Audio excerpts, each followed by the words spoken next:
Assalamualaikum warahmatullahi wabarakatuh. Selamat pagi teman-teman semuanya. Bertemu lagi dengan saya Salsa Belajar dari Catlina dalam pembelajaran Bahasa Indonesia di kelas 10 semester 2 ini. Nah, oke teman-teman. Pada kesempatan kali ini kita akan membahas materi baru tentang teks negosiasi. Tetapi alangkah baiknya kita berdoa dulu sebelum mulai kegiatan. Nah, berdoa menurut kepercayaan masing-masing, berdoa dimulai. Oke, cukup selesai. Nah, teman-teman semuanya apa kabar? Baik semuanya ya, sehat semuanya. Silahkan melakukan presensi di link yang sudah saya kirimkan di grup WA. Nah, oke teman-teman, sebelum kita masuk ke materi yang baru tentang teks negosiasi, apakah teman-teman masih ingat materi apa yang kita pelajari pada pertemuan sebelumnya?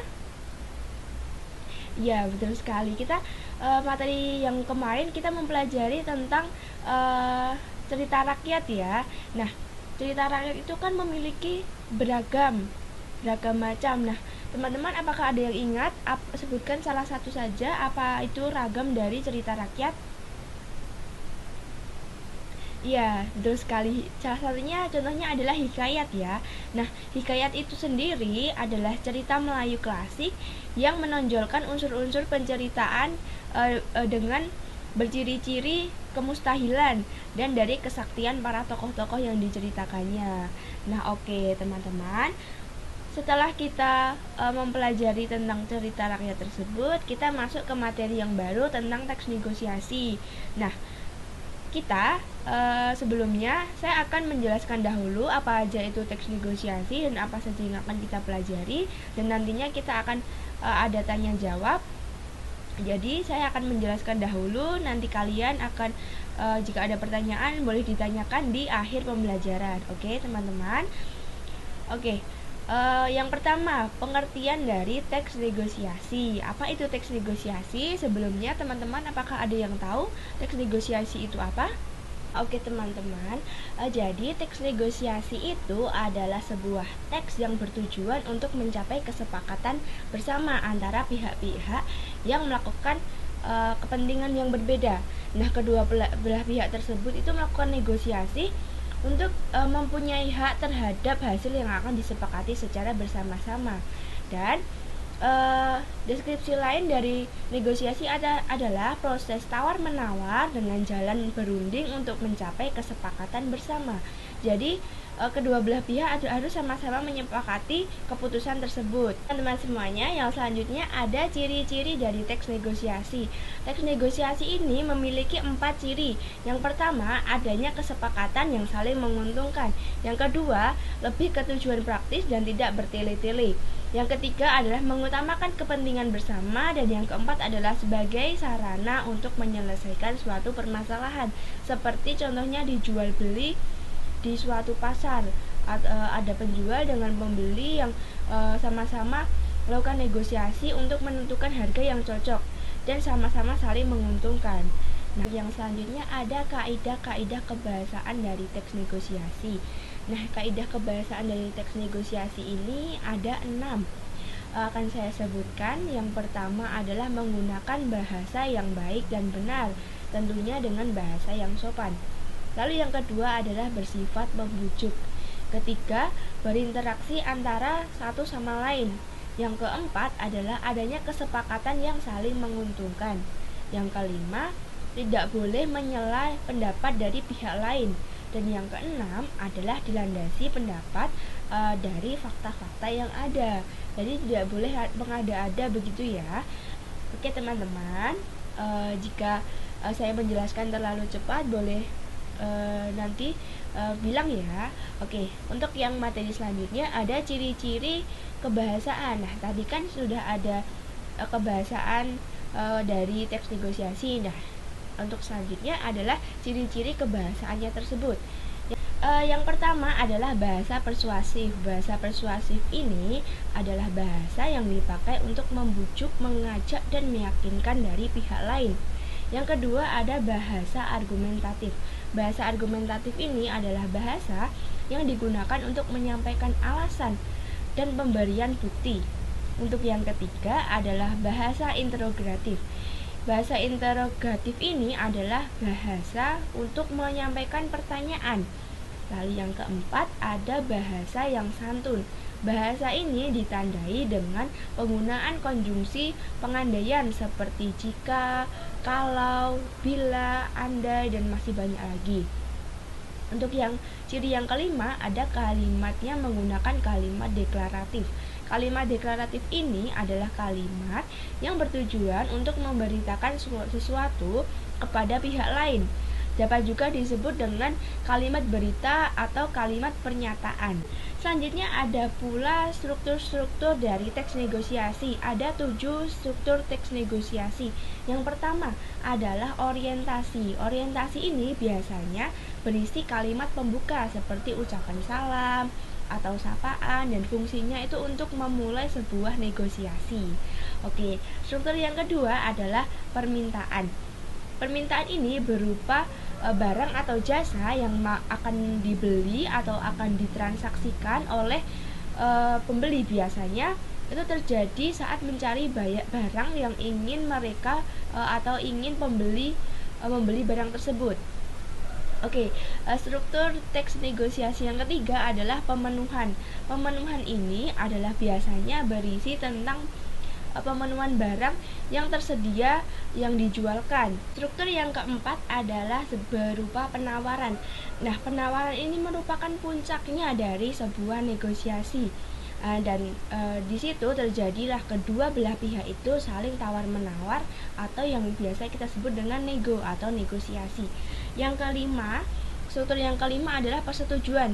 Jadi setelah melakukan puncak penawaran tersebut, kedua belah pihak akan melakukan kesepakatan bersama terhadap negosiasi dari barang ataupun jasa yang diperjual atau dinegosiasikan. Yang keenam, strukturnya adalah pembelian. Nah, pembelian ini biasanya berisi tentang keputusan pembeli terhadap barang atau jasa yang dibelinya. Apakah ia membeli atau tidaknya itu adalah dari struktur pembelian tersebut. Nah, untuk yang terakhir, yang ketujuh, ada penutup.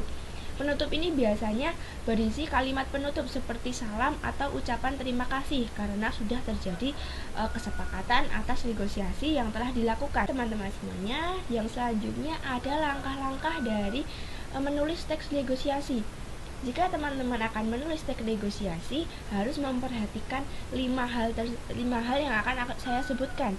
Yang pertama, menentukan tujuan, misalnya tentang jual beli baju atau jual beli buah, jual beli mobil ataupun apapun itu.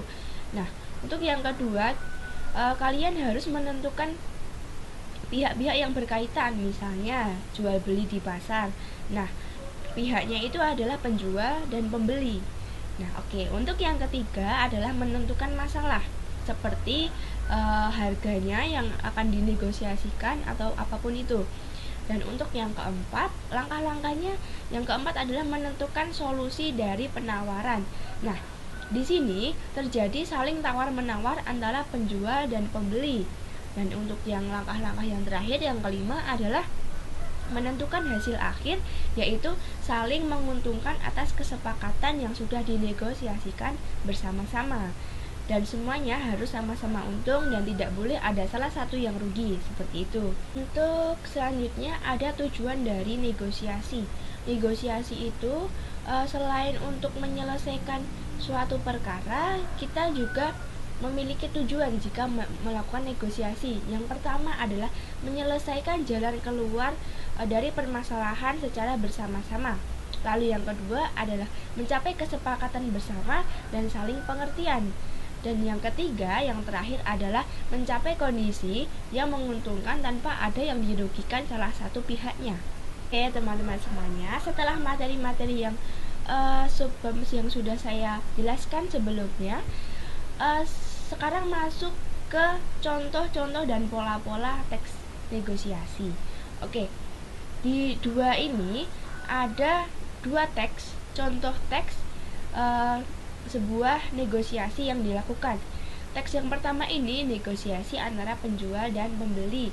Pola yang dilakukan adalah pola yang dijadikan itu adalah pola dialog drama, karena di dalam teks pertama tersebut ada narasinya dan ada dialognya antara penjual dengan pembeli. Nah, biasanya pola dialog drama ini disajikan dalam bentuk menggunakan kalimat langsung. Lalu yang kedua adalah pola kedua itu pada contoh teks kedua. Dapat dilihat di situ. Jadi pola yang kedua adalah pola cerita pendek. Nah, pola cerita pendek itu disajikan dalam bentuk cerita pendek dengan gabungan antara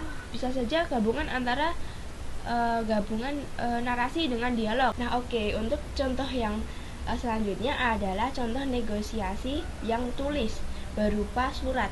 Nah, biasanya itu merupakan contohnya seperti yang ada di contoh itu, merupakan negosiasi menawarkan produk ke salah satu vendor pernikahan. Jadi dia menawarkan untuk bekerja sama seperti itu. Bisa juga jadi memiliki tiga pola, ada yang berupa surat, ada yang berupa dialog, dan ada juga berupa narasi seperti itu. Nah, teman-teman, materi kan sudah selesai. Jadi, apakah tadi kan sudah saya jelaskan di awal pembelajaran. Jika ingin ditanyakan, boleh ditanyakan di akhir pembelajaran. Nah, berhubung kita sudah di akhir pembelajaran, teman-teman jika ada yang ingin ditanyakan, silahkan ditanyakan di sini. Akan saya jawab. Silahkan.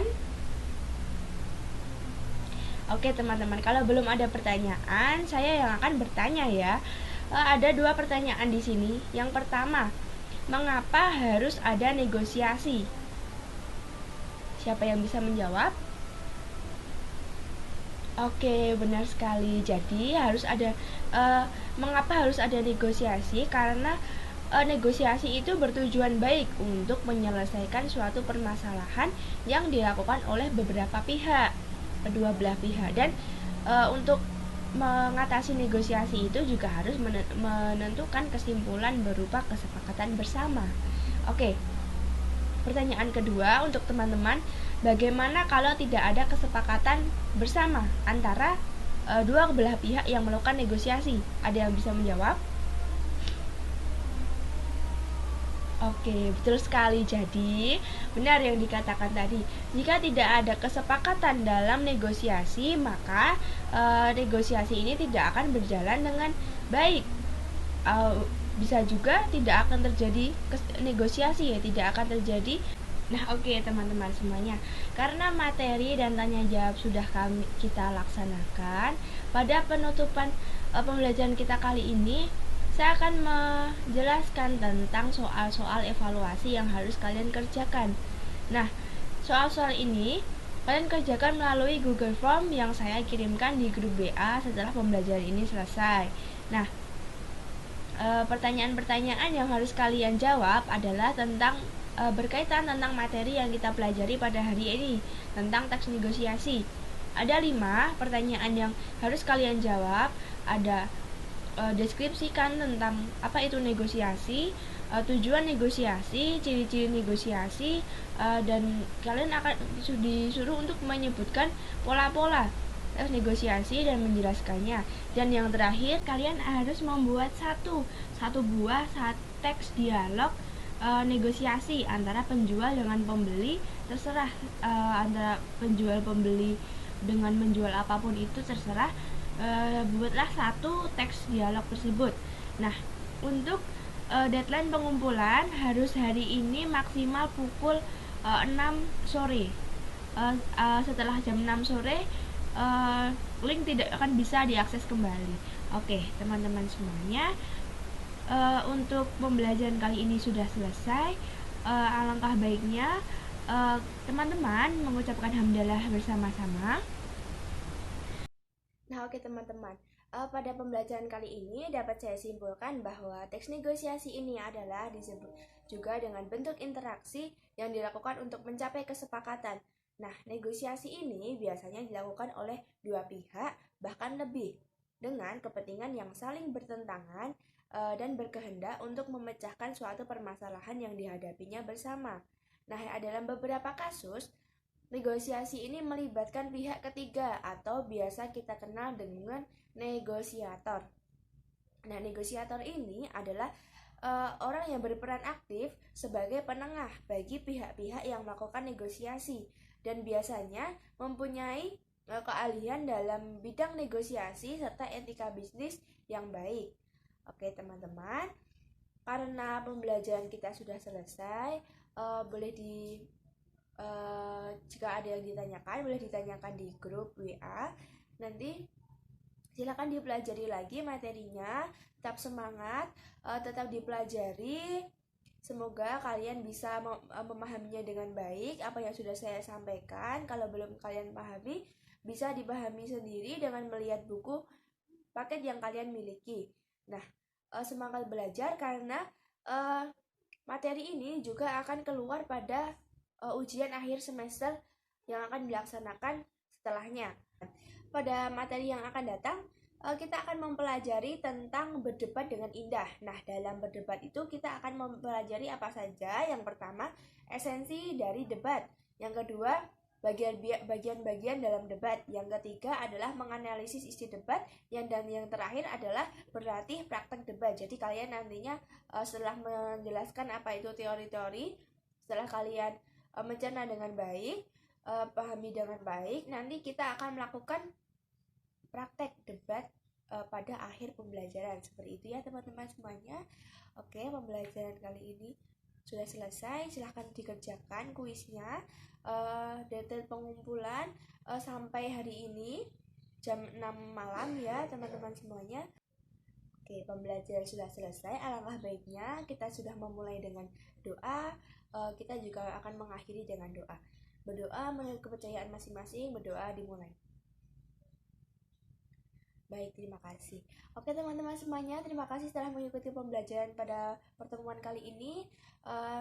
Selamat melakukan belajar dan mengerjakan kuisnya. Saya pamit. Wassalamualaikum warahmatullahi wabarakatuh.